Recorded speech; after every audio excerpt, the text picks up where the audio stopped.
I had never heard anybody say that.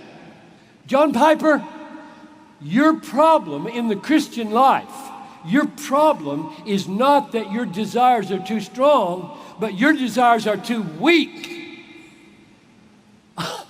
I couldn't believe anybody was saying that, because I had felt for years my problem is I want to be happy so bad, it must be a bad desire. And he's saying, no, that's not your problem. Your problem is you are settling for way too little.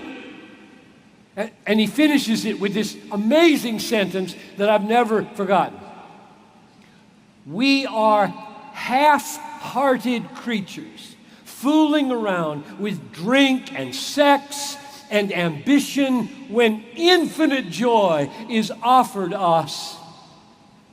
Like an ignorant child who wants to go on making mud pies in the slum because he cannot imagine what is meant by an offer of the holiday at the sea.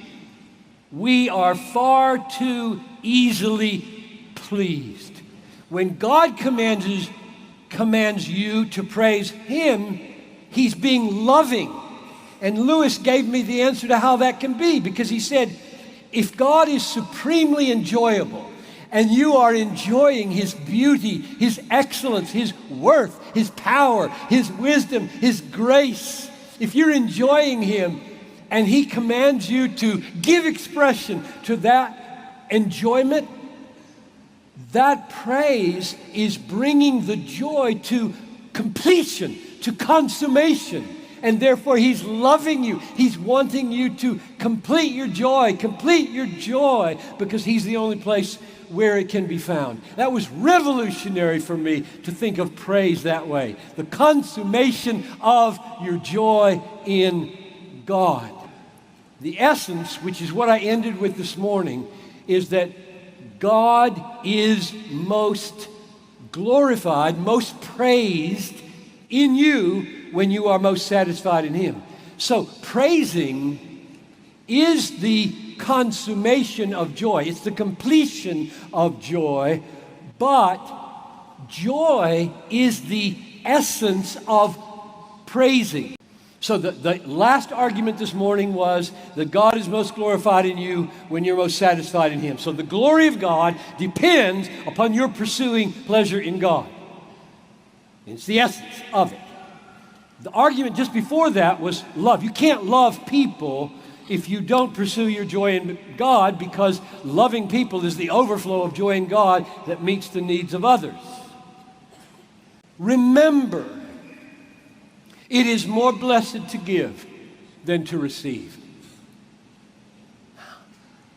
More blessed, more happy, more satisfied, more content, more joyful to give my life away, die for others, suffer for others, sacrifice for others. Yes, yes.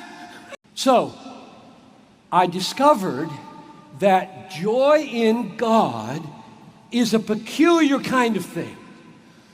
It not only honors God, but it also is a kind of a pressure inside of me. It wants to be out.